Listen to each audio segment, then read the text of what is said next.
मैं जहां जहां जाती हूं मैं एक कहानी बताती हूं कि जब मेरे पिताजी प्रधानमंत्री थे, उनके साथ मैं अमेठी घूमती थी। उनका चुनावी क्षेत्र था। अमेठी के जो गांव के लोग थे वो बेझिझक उनको डांटते थे और वो इतना भी कह देते कि राजीव भैया प्यार देंगे हम आपको, लेकिन हमारी सड़क ठीक नहीं की ना आपने 6 महीनों में तो वोट नहीं मिलने वाला। कहते थे, मुंह पे कहते थे। और वो प्रधानमंत्री थे, नाराज नहीं होते थे, डांटते नहीं थे। ये नहीं कहते थे कि देखो मैं कौन हूं, ऐसे मत बात करो मेरे से। सर झुकाकर उनसे कहते थे कि हाँ, इसका ऑर्डर मैंने दे दिया, इसमें देर लग गई है। प्रियंका गांधी ने यह कहानी दतिया की चुनावी सभा में सुनाई। दतिया की इस चुनावी सभा में प्रियंका गांधी काफी हमलावर दिखी। उन्होंने प्रधानमंत्री नरेंद्र मोदी पर तीखे हमले किए, शिवराज सिंह चौहान पर हमले किए, नरोत्तम मिश्रा पर हमले किए। वो जो बातें उन्होंने प्रधानमंत्री शिवराज सिंह चौहान और नरोत्तम मिश्रा के बारे में कही, वो चर्चा का विषय बनी हुई है। और उसके बाद प्रियंका गांधी ने अपने मध्य प्रदेश के चुनावी दौरे की जो आखिरी सभा थी वो सीधी में की, और सीधी में कुछ सीधी सीधी बातें भी की, सिद्धि की बातें भी की। और मैं इन बातों की चर्चा इसलिए कर रहा हूं कि ये चुनाव तो खत्म हो जाएंगे। चुनाव प्रचार आज खत्म हो गया है। 17 नवंबर को वोट डाले जाएंगे, 3 दिसंबर को चुनावी नतीजे आ जाएंगे और उसके बाद सरकार तो बन जाएगी। भारतीय जनता पार्टी की बनेगी कि कांग्रेस की बनेगी, ये सब अभी भविष्य के गर्भ में है। इसको लेकर बहुत सारा विश्लेषण चल रहा है और हमारे चैनल पर भी इस बारे में बहुत सारी बातें हुई हैं। लेकिन अभी इस वीडियो में मैं ये बात करने जा रहा हूं कि चुनाव भले ही खत्म हो जाए, नेताओं की ये जुबान जो चुनाव के वक्त जिस तरह की बातें करती हैं वो आगे भी चर्चा का विषय बनती है। और इवन कि जब चुनावी नतीजों का विश्लेषण हो रहा होता है तब भी ये चर्चा होती है कि किस नेता ने किस चुनावी सभा में किस तरह की बातें रखी, किस तरह के मुद्दे रखे, किस तरह की बातें की। और निश्चित रूप से जब मध्य प्रदेश के चुनावी नतीजों का आकलन किया जाएगा तब ये बात जरूर आएगी कि प्रियंका गांधी ने किस तरह की बातें लोगों के सामने रखी। प्रधानमंत्री नरेंद्र मोदी ने मध्य प्रदेश में अपनी सरकार बचाने के लिए, भाजपा की सरकार बचाने के लिए किस तरह की बातें की, राहुल गांधी ने किस तरह की बातें की, मल्लिकार्जुन खड़गे ने किस तरह से अपने चुनावी सभाओं में किस तरह के मुद्दे रखे। तो ये सारी चीजें विश्लेषण उसका होगा। चुनावी नतीजों का विश्लेषण करते हुए हम इस बात का भी विश्लेषण करते हैं कि किन नेताओं ने कहां कहां दौरे किए और उनके दौरे में किस तरह के मुद्दे उठाए गए, किस तरह की बातें हुई, किस तरह की चर्चाएं हुई, और उसके बाद उस इलाके में किस तरह से वोटों का संगठन हुआ या बिखरा हुआ। मध्य प्रदेश में कांग्रेस और भारतीय जनता पार्टी के बीच में सीधी लड़ाई है, सीधा मुकाबला है, लेकिन वहां पर बसपा भी है, वहां पर सपा भी है और गोंडवाना गणतंत्र पार्टी भी है। इन सब को किस तरह से वोट होता है ये देखने वाली बात होगी। ये 3 दिसंबर को जब नतीजे सामने आएंगे तो पता चलेगा कि किस तरह से कौन क्या कह गया है और उसकी वजह से उनको कितने वोट मिले हैं। लेकिन निश्चित रूप से प्रियंका गांधी के भाषणों की चर्चा आगे भी होगी, क्योंकि प्रियंका गांधी ने कई बार मंच से ऐसे भाषण दिए हैं जिससे कई बार ऐसा लगता है कि वो किसी पार्टी विशेष की कह सकते हैं प्रचारक नहीं होकर एक जनता की प्रचारक के तौर पर भी नजर आई है। वो जनता को ये सलाह देती हुई नजर आई है कि आपको सबकी बातें सुननी है, आपको मुझे भी ये बातें, मेरी बातें भी सुननी है। पूरे चुनाव प्रचार के दौरान अगर प्रियंका गांधी के भाषणों का विश्लेषण किया जाए तो यह साफ तौर पर कहा जा सकता है कि प्रियंका गांधी ने बाकी नेताओं की तरह सिर्फ अपनी पार्टी का पक्ष नहीं रखा है, बल्कि कई बार वो एक ऐसे इंडिपेंडेंट चुनाव जो कह सकते हैं कि चुनाव अभियान के प्रचारक के तौर पर नजर आई, जो जनता को जागरूक करती हुई दिखी कि आप मेरी भी बात सुनो, आप उनकी भी बात सुनो और आप सब मिलाकर अपना फैसला हमारे सामने रखो और आप नेताओं को दबाव में बना के रखो। अगर नेताओं के ऊपर दबाव नहीं रहेगा तो नेता परफॉर्म नहीं करेंगे। ये सीधी सीधी बातें कहने वाली प्रियंका गांधी शायद इस चुनाव में पहली नेता हैं।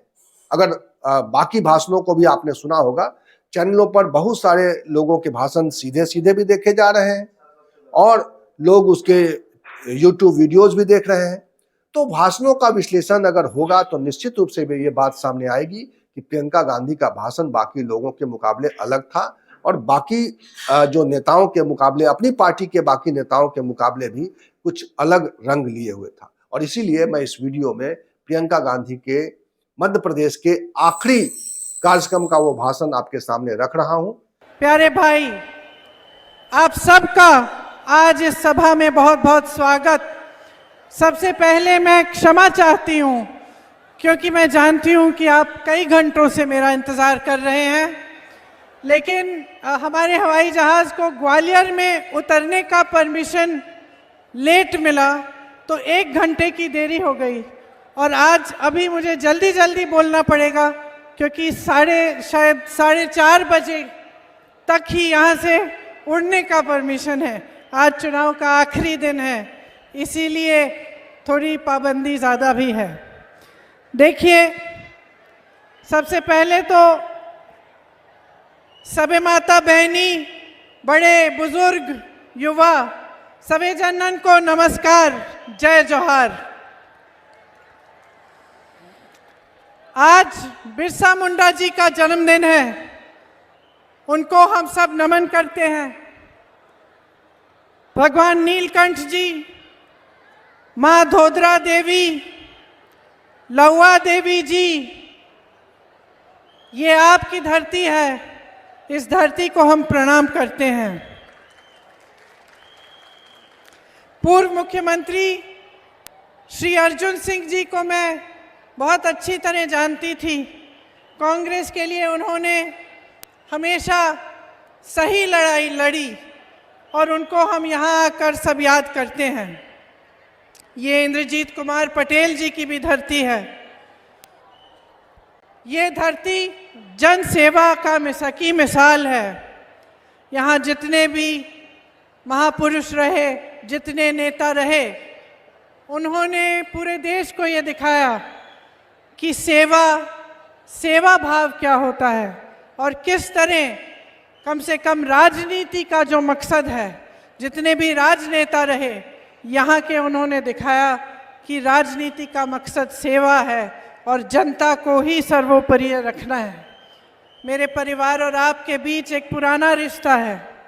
इंदिरा जी, राजीव जी, मेरी माता जी सोनिया जी, पंडित जवाहरलाल नेहरू जी भी यहाँ कई बार आए, बड़ी बड़ी परियोजनाओं की नींव डाली, रिहंद बांध की नींव नेहरू जी ने रखी। तो एक पुराना रिश्ता है हमारा। आप जानते हैं कि आपकी जो सीधी की भूमि है, इसे सिद्ध भूमि कहते हैं।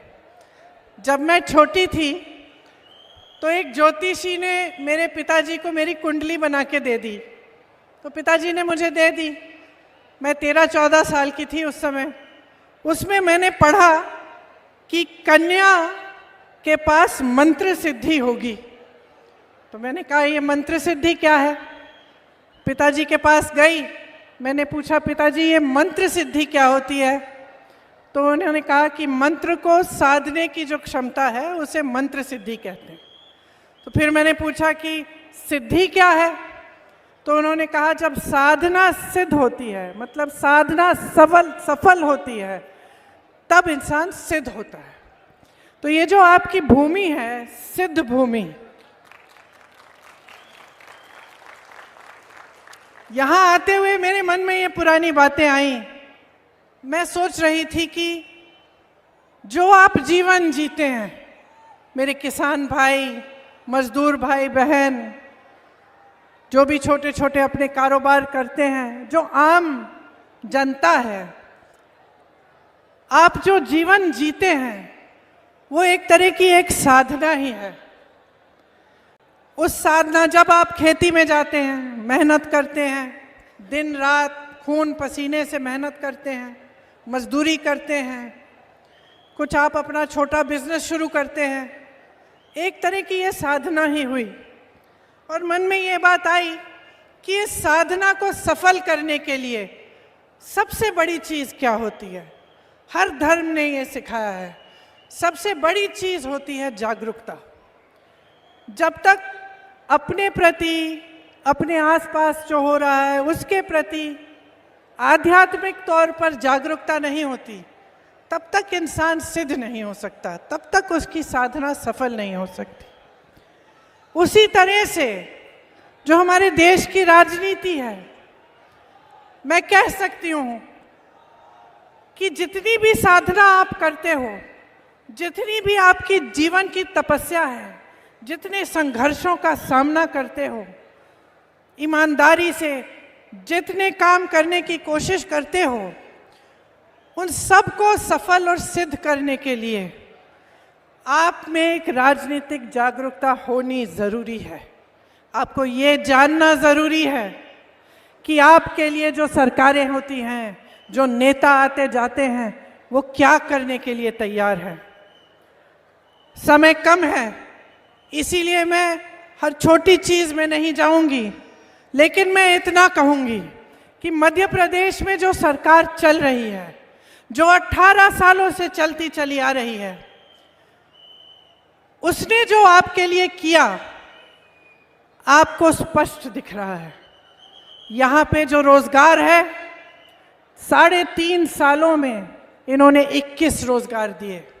जो किसान है वो त्रस्त है, परेशान है, यूरिया नहीं मिलता, किल्लत है, और गोदामों में जो यूरिया है उसको भी बांटने से चुनाव आयोग ने मना इसलिए किया क्योंकि मोदी जी ने अपनी फोटो चिपका दी उस पर। यहाँ आप खेतों में खेती कर रहे हैं, सीजन निकलते चले जा रहा है, लेकिन आपको यूरिया नहीं मिल रहा। जब आप यूरिया लेने के लिए जाते भी हैं तो लंबी लंबी कतारें मिलती हैं, और आपको ये कहा जाता है कि पहले अपना कर्ज चुकाओ। जबकि जो देश के बड़े बड़े उद्योगपति हैं, जो एक दिन में 16,000 करोड़ रुपए कमा रहे हैं, उन उद्योगपतियों से कर्ज चुकाने की बात नहीं होती। उनके कर्ज हजारों करोड़ों में माफ हो जाते हैं, लेकिन किसान से ये पूछा जाता है कि तुमने अपने कर्ज क्यों नहीं चुकाए। इसी तरह से चाहे मजदूरी देखें, चाहे हम किसी भी स्तर पे देखें, तो आपके जो जीवन के संकट हैं, जो संघर्ष हैं, उसमें आपकी सरकार ने कोई मदद नहीं की। तमाम यहाँ नौजवान बच्चे बेरोजगार हैं, सब ने पढ़ाई की, सब कि माँ बाप ने मेहनत की ताकि उनको पढ़ा के लिखा के उनका अच्छा भविष्य बन पाए। की कि नहीं बहनें? आप मेहनत इसीलिए करती हैं ना कि आपके बच्चों का भविष्य बने, आपका भविष्य मजबूत बने, लेकिन वो मौका ही नहीं मिल रहा है क्योंकि रोजगार नहीं मिल रहे हैं। जहाँ जहाँ से रोजगार आने चाहिए थे वो बड़ी बड़ी कंपनियां अपने बड़े बड़े उद्योगपति मित्रों को सौंप दी। खेती में मिलते थे रोजगार, खेती किसानी ठप हो रही है, उससे कमाना मुश्किल हो गया है। खाद, यूरिया, सब कुछ महंगा हो गया है। पेट्रोल, डीजल, ट्रैक्टर पे जीएसटी लग गया है। मिडिल क्लास के लिए कोई आगे कोई रास्ता ही नहीं दिखता। जो सरकारी कर्मचारी हैं वो ओपीएस चिल्ला चिल्ला के थक गए, कोई सुनवाई नहीं हुई। तो आप अपने प्रदेश में स्पष्ट देख रहे हैं कि 18 सालों के राज में आपको क्या मिला। मैं यहाँ इस मंच पे खड़े होकर कह सकती हूँ कि जो आपको मिलना चाहिए था वो नहीं मिला। जो नेता सरकार चला रहे हैं वो भूल गए कि आप ही सर्वोपरि हैं। उनकी एक ऐसी आदत पड़ गई कि धर्म की बात कर लेते हैं, चुनाव के समय जाति की बात कर लेते हैं, और उसके आधार पर आपका वोट मिल जाता है। काम के आधार पर वोट देना चाहिए। अगर ये सिद्ध भूमि है तो जागरूकता जरूरी है। जब आप अपना वोट डालने जाते हैं तो सोचिए आपके जीवन का अनुभव क्या है। कोई नेता मंच पे आके कुछ भी कह सकता है। आज मैं खड़ी हूं, मैं घोषणाएं कर रही हूं, मैं कह रही हूं कि कांग्रेस को समर्थन दो। कल अगर मैंने आपका विकास नहीं कराया, आपकी तरक्की नहीं कराई, मैं भी भूल गई कि कौन से वादे किए, तो मुझे भी सबक सिखाना आपका दायित्व है। अगर आप जागरूक बन जाएंगे तो जो भी नेता आपके सामने आएगा उसके मन में घबराहट होगी कि मैंने काम किया कि नहीं किया। वो घबराहट होनी बहुत ज़रूरी है बहनों और भाइयों, नहीं तो नेता भूल जाता है, अहंकार हो जाता है। 18 सालों से सरकार चलती चली जाती है और जनता को नकारा जाता है। अगर 18 सालों से सही नियत की सरकार होती तो आज आपका बच्चा नौकरी कर रहा होता, उसे रोजगार मिलता। आज का किसान खुश होता जैसे छत्तीसगढ़ में है। छत्तीसगढ़ में 2600 रुपये मिल रहा है धान का। मोदी जी आते हैं, कहते हैं उन्होंने दिलवाया, लेकिन अभी मैं वाराणसी से आ रही हूँ। वाराणसी में जो उनका क्षेत्र है वहाँ 1200 रुपये मिल रहे हैं। यहाँ क्या दाम है धान का, गेहूं का क्या दाम है? हम कह रहे हैं 2600 देंगे। हम एक आधार पर कह रहे हैं, इस आधार पर कह रहे हैं कि जहाँ जहाँ कांग्रेस की सरकार है आज वहाँ पे धान का सही दाम मिल रहा है, आज वहाँ पे स्वास्थ्य की सुविधाएं हैं। 25 लाख तक मुफ्त इलाज हो रहा है राजस्थान में। छत्तीसगढ़ का किसान खुशहाल है। जो पलायन करके चले गए थे वो वापस आ रहे हैं, खेती करना चाहते हैं क्योंकि खेती में रोजगार बढ़ रहा है। यहाँ 7000 से अधिक पाठशालाएं बंद हो चुकी हैं, वहाँ नई नई पाठशालाएं खुल रही हैं। हर जिले में इंग्लिश मीडियम की पाठशाला खुल चुकी है और महिलाओं को 50% उनमें आरक्षण मिल रहा है। तो आप खुद देखिए शिक्षा के लिए क्या किया, स्वास्थ्य की मध्य प्रदेश में क्या सुविधाएं हैं। छत्तीसगढ़ बगल में है, छत्तीसगढ़ में महिलाओं के लिए खास क्लिनिक बनाई है। मैं ऐसी महिलाओं से मिली हूँ जिन्हें गौठान में रोजगार दिलवा कर उनके 1 लाख से 6 लाख रुपए की आमदनी हो गई है। बड़ी बड़ी समस्याओं को इस तरह से हल किया है ताकि जनता की सुविधा हो, आप सशक्त बने। एक असली सरकार जो आपके लिए अच्छा भला चाहती है वो आपके पैसे, आपकी संपत्ति लेकर बड़े बड़े उद्योगपतियों को नहीं देती, वो आपकी संपत्ति वापस आपके जेब में डालती है। ऐसी योजनाएं बनती हैं जैसे यहाँ कर्ज माफी की, कर्ज किसानों के कर्ज माफ करना शुरू किया था कांग्रेस की सरकार ने। दोबारा सरकार आएगी तो ये काम पूरा करेंगे। वो क्या है? वो ये बात है कि जो आप ही की संपत्ति है वो वापस आपको मिल रही है। इसी तरह से महिलाओं के लिए इन लोगों ने लाडली योजना निकाली। मैं पूछती हूँ ये योजना 2 महीने पहले क्यों आई? ये योजना 18 सालों से कहाँ थी?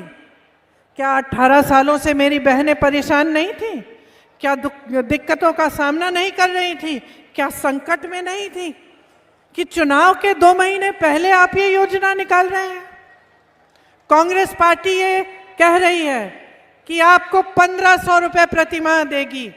चुनाव के समय नहीं, जिस दिन सरकार बनेगी, जिस दिन पहली मंत्रिमंडल की मीटिंग होगी उस दिन से शुरू होगा ये काम। और अगर मेरी बातों पर यकीन नहीं है तो देख लीजिए कि कर्नाटका में क्या हुआ है। कर्नाटका में कांग्रेस की सरकार आई, मंत्रिमंडल की पहली बैठक में जितनी भी घोषणाएं की उनको पूरा करने का काम शुरू हो गया, वो तय हो गई। और आज कर्नाटका में महिलाओं को ये पैसे मिल रहे हैं। महिलाओं के लिए बस की यात्रा मुफ्त है। यहाँ तो सरकारी बसें ही बंद हैं, यहाँ तो प्राइवेट बस में जाना पड़ता है। यहाँ इलाज करना पड़ता है बहनों तो प्राइवेट अस्पताल में जाना पड़ता है। किसके पास है इतने पैसे? कमाने का मौका तो मिल ही नहीं रहा है आपको। जहाँ से आप कमा सकते थे वो सारा ठप कर दिया। ये सरकार आपके लिए चली ही नहीं है। इस सरकार को ऐसे लोगों ने चलाया है जो आपसे खींचकर बड़े बड़े उद्योगपतियों को सींचने वाले लोग हैं। हर तरफ आपने घोटाले ही घोटाले देखे हैं। आपने परीक्षा दी भर्ती की, क्या हुआ? भर्ती की परीक्षा में भी घोटाले हुए। हम कह रहे हैं कि हमारी सरकार बनेगी तो आपको भर्ती की परीक्षाओं में 1 भी रुपया फीस नहीं देना पड़ेगा। ऐसी बहुत सारी हमारी घोषणाएं हैं जो मेरे जाने के बाद पटेल जी आपको सुनाएंगे पूरी तरह से। लेकिन देखिए, मोटी मोटी बात यह है कि लोकतंत्र में जिस आजादी के लिए आपके पूर्वज लड़े, मेरे पूर्वज लड़े, जिस धरती के लिए कि आजादी के लिए इतने महापुरुषों ने अपना जीवन दिया, उनका खून इस धरती में मिला है, उन्होंने इसलिए दिया कि आप आजाद बने।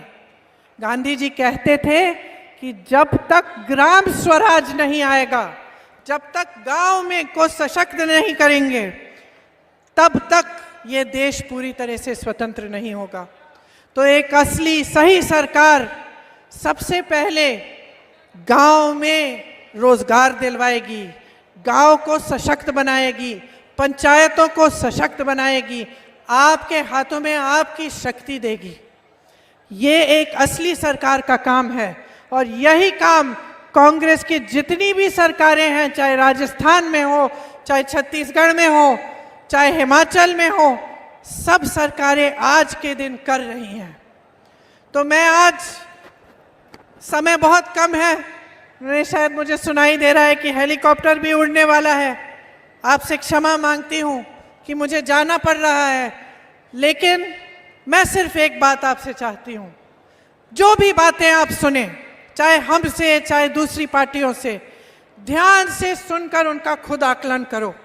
खुद देखो कि आपके जीवन में क्या अनुभव रहा है, क्या आपकी तरक्की हुई है कि नहीं, और अपने अनुभव और अपने विवेक से ही अपना वोट दो। मुझे पूरा विश्वास है कि अगर अपने अनुभव से आप वोट दोगे तो आपका वोट कांग्रेस पार्टी को जाएगा और जितने यहाँ उम्मीदवार हैं उनको जिताने के लिए आप पूरा समर्थन देंगे।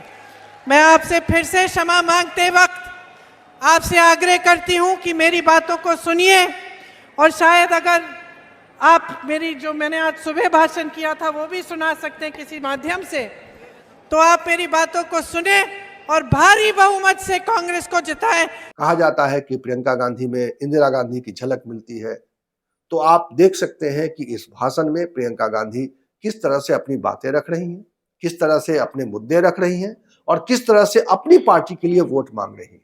इस वीडियो में इतना ही। इसी तरह की चर्चा, इसी तरह के विमर्श और इसी तरह के सवाल के साथ मैं आपको मिलूंगा अगले वीडियो में। तब तक के लिए नमस्कार।